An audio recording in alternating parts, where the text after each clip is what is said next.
Hey everyone, so I've been getting a ton of questions about the potential use of molecular hydrogen for the COVID-19.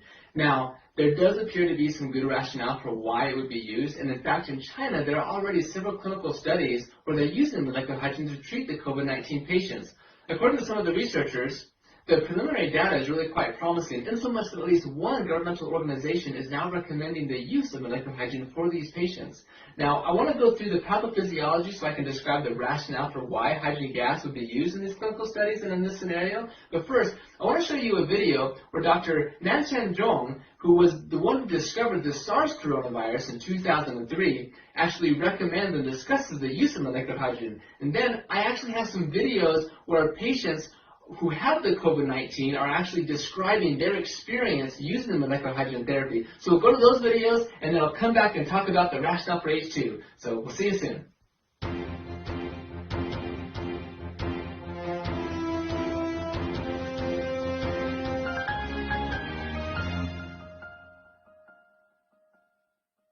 We just finished some of the data from 3 hospitals.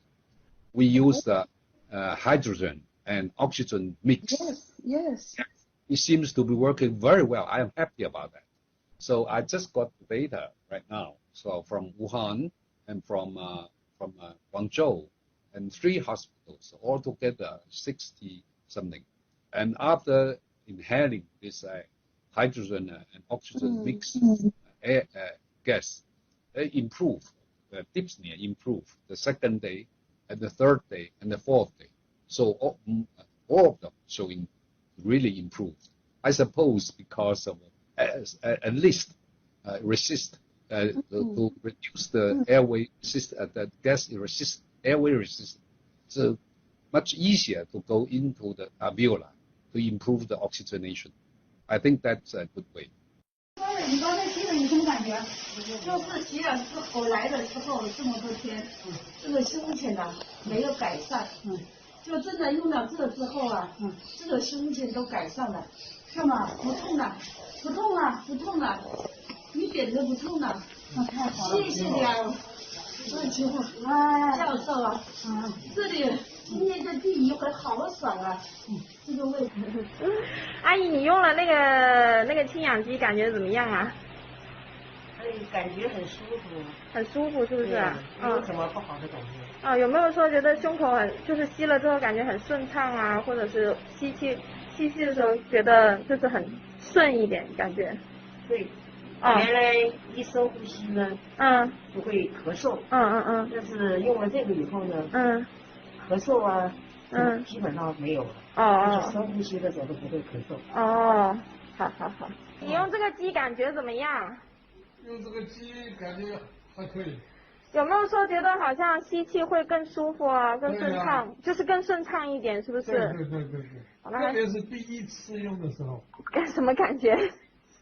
感觉就是像气道打开了一样。这种感觉。对，以前不敢做这个深呼吸。用了它以后可以深呼吸。好的。你感觉吸了这个机之后感觉怎么样啊？吸了半天就感觉胸口就不痛了。不痛了。是没有那么痛，然后现在都不痛了。现在不痛了。那就以前生活的比较痛。之前是胸闷，前面这里跟后背都有点痛，然后吸了这个进去以后就半天以后就感觉就舒服很多，就没有痛。好，谢谢啊。So I hope you enjoyed those videos. It really is quite fascinating. I'm excited to see what the clinical studies show. Like I said, some of them should be published here quite soon. So let's go into this COVID-19 and figure out exactly what's going on. So the COVID-19 is a disease that is caused by the SARS coronavirus. Now SARS stands for Serious Acute Respiratory Syndrome. So it really isn't to do with the lungs.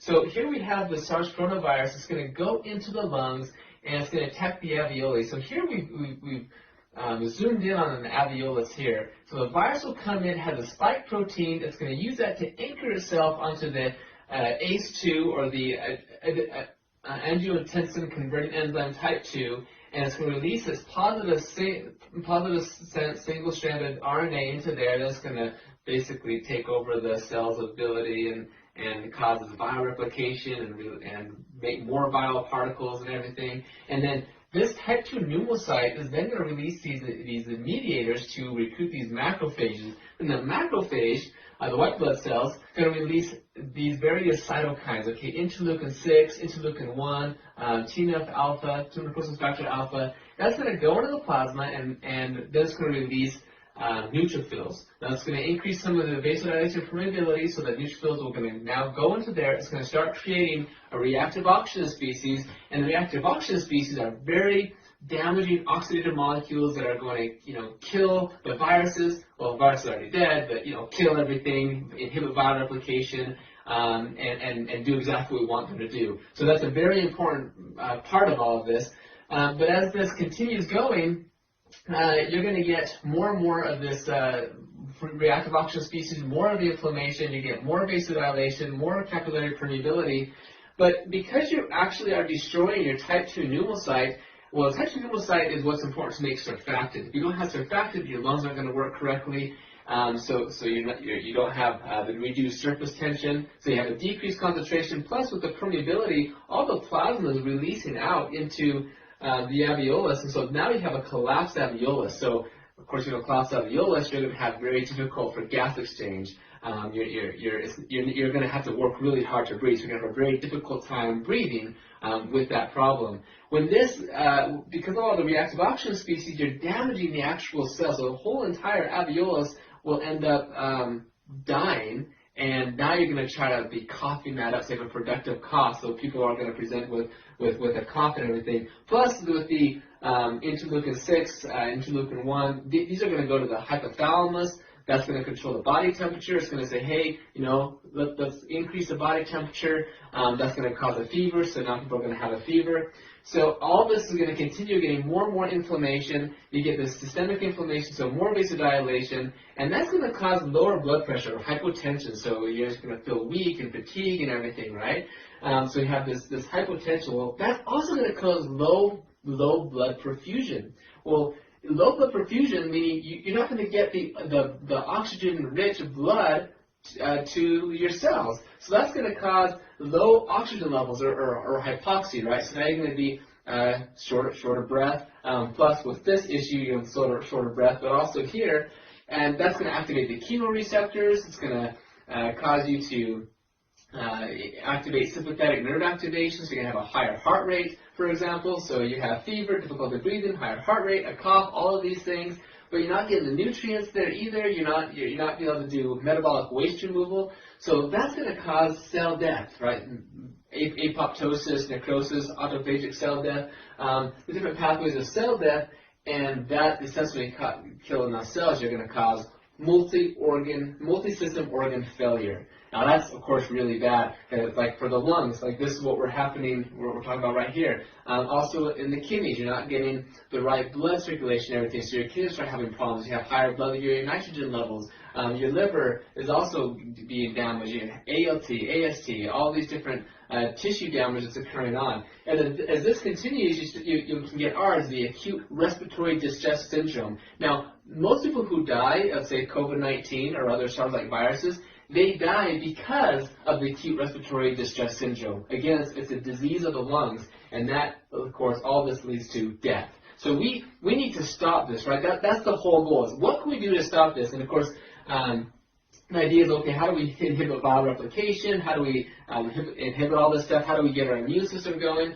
Well, notice that a lot of the damage is occurring here from the reactive oxygen species and this inflammation that leads to systemic inflammation. Well, let's zoom in on this a little bit and understand it, because this is really what's going to help you to understand the rationale behind hydrogen gas, rationale for hydrogen gas. Why are they using it in the clinical studies? Why is it having the effect that it does?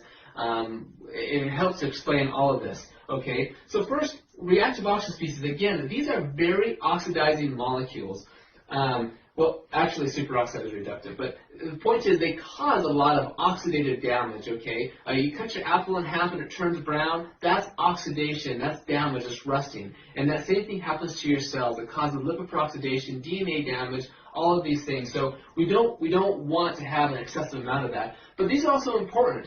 These neutrophils, they produce these reactive oxygen species. They express these NOx enzymes, or NADPH oxidase enzymes. And it takes oxygen, normal oxygen, and converts it to the radical superoxide. The mitochondria, electron transport chain, also produces as a source for superoxide production. This is actually very important. Superoxide is what is, again, killing the pathogens, killing all the bad stuff, and helping you. So you really want superoxide. You just don't want too much of it. It's got to be regulated, right? Also nitric oxide. Well, nitric oxide is very critical. It's a vasodilator. Of course, that's really good, but you don't want too much of that because that's going to cause misdistribution of blood flow and whole sorts of problems. So we need to have that regulated as well. The nitric oxide it can inhibit bioreplication. It's extremely important for the immune system, but again, you don't want too much. You want to keep that regulated. Well, when you have this cycle going on, these are just getting higher and higher and higher and higher. And now you're just causing all sorts of necrosis and cell damage. You're inducing apoptosis, right? That's the cell death we talked about.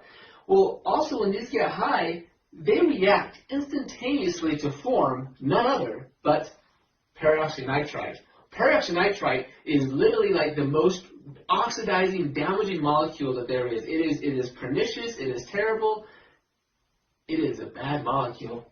And that's a bad one, but then there's also the hydroxyl radical. The hydroxyl radical is actually the most cytotoxic reactive oxygen species. It's just bad. Both of these guys are just bad. That's why they're in the red color, because red means bad in this case. When these get high levels, they form peroxynitrite. Peroxynitrite can form the hydroxyl radical. Superoxide can also form the hydroxyl radical through a process called the Fenton reaction. Like there's iron and different things. It can cause this to catalyze. So I just want to point out that these guys right here, they do us no good. We do not want them. They cause cell death and everything. These guys, on the other hand, they're important for our immune system, for our function, everything. So we actually like them. We need them to be regulated, okay? Well, these enzymes are very critical to regulate these, and they get hyperactivated by the immune inflammatory response we'll talk about over here. So, but typically, let's talk about superoxide, for example. The body regulates this because superoxide, normally it's just, once it's done its magic, once it does what it needs to do, it's quickly converted by superoxide dismutase, the body's antioxidant enzyme. It's converted by hydrogen peroxide. That's converted to water and oxygen by, say, catalase or glutathione peroxidase. It's no problem. The body can take care of this. These are our body's natural antioxidants, and they are regulated by what's called this NRF2 keep 1 system, okay? So here we have like a cell, and here's the nucleus. Okay, look, here's your mitochondria, okay? But what can happen is the NRF2 keep 1 is a transcription factor that when it gets activated, check this out, when NRF2 keep 1 gets activated, it goes into the nucleus and binds to the ARE, the antioxidant response element, or ERE, the electrical response element. But here it binds and induces the translation, transcription, production of the body's natural antioxidants, like your glutathione, your catalase, your superoxide dismutase, your glutathione peroxidase. In fact, NRF2 regulates over 200 different cytoprotective proteins and enzymes. Okay, this is the phase 2 enzymes, detoxification and antioxidation. It's all right here with the NRF2 keep 1 system. Well, when you have an attack like this, all your superoxide dismutase, your catalase, all this stuff that's going to control everything is like totally depleted. It gets gone, and that's why you're getting it gets gone. That's funny. You get such a depletion going on here that you're quickly going to have necrosis and apoptosis, cell death, and everything.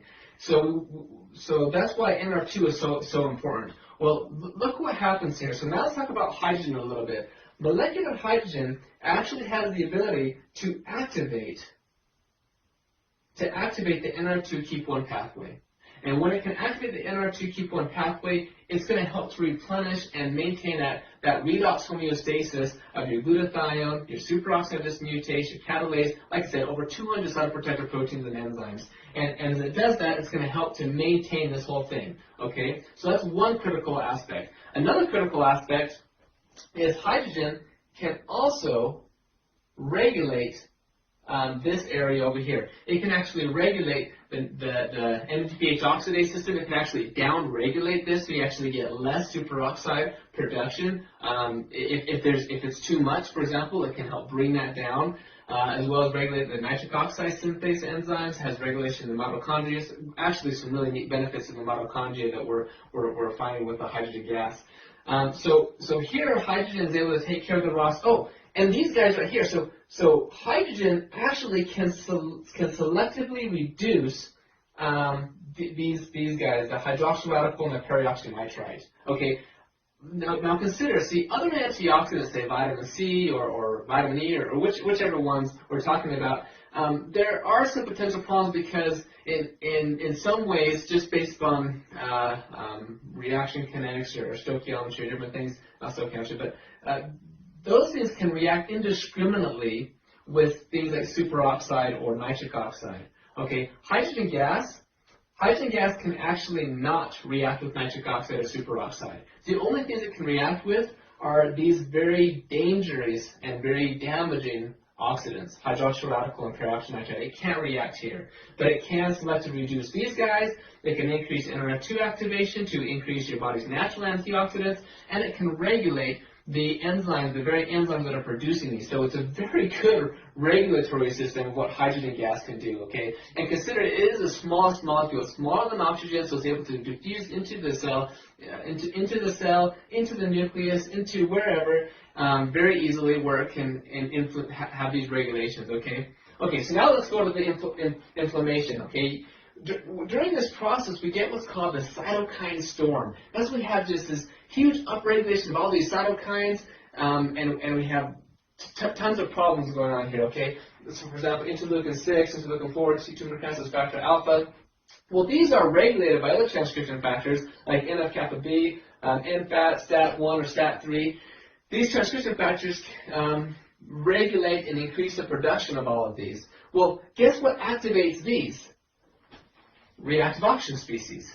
Okay? Well, reactive oxygen species activate these guys, and guess what these guys can produce? Well, if you guess reactive oxygen species, you go to the head of the class. Because that's right. All of this is this whole cycle. And you can see it's a vicious cycle. It just keeps on getting worse and worse and worse until you get more cell death, which results in multisystem organ failure, which results in, well, eventually death. If we don't stop this, we have to stop this cycle. So hydrogen gas over here, we've actually demonstrated that hydrogen has an inhibitory role or a regulatory role in regulating these guys, which are going to regulate the actual inflammatory cytokines. So we've actually done several studies showing, we and as well as many other colleagues and researchers, and many papers have demonstrated that hydrogen has a great anti-inflammatory effects, decreasing interleukin-6. Okay, that's a very potent pro-inflammatory cytokine. So hydrogen can regulate NF-κB, NFAT. It's going to decrease these cytokines. And we're seeing in the research that hydrogen can therefore decrease, for example, lipopolysaccharide-induced hypotension, decreasing some of these other symptomology here because it's decreasing this inflammation. It's decreasing the oxidative damage, the oxidative stress that's going on. So, so to sum it all up together, this is how the virus progresses, leading to reactive oxygen species and inflammation. That's going to cause all the way to cell death, multisystem organ failure, and eventually, potentially death, right? And hydrogen gas, being a very simple, small molecule, we're showing it can help to regulate the redox status of the cell by selectively reducing the very bad guys, help to regulate and improve the NRF2 keep 1 pathway to maintain our body's redox homeostasis, and also has regulatory effects with the inflammation to lower chronic, harmful systemic inflammation. And it's by regulating everything and not just decreasing it or inhibiting it or something, because that's not what we want to do. We need all of these things. This is our immune system. We don't want to just get rid of it. Yes, it is what is killing us, but it is also very important that we have so that we can get better. So that is kind of that is the idea between hydrogen gas and its rationale for COVID-19. So anyway, I hope this made sense. I hope you're able to learn something from this. And we'll, like I said, check out the literature. We'll post the clinical trials, when they get done. And thank you very much.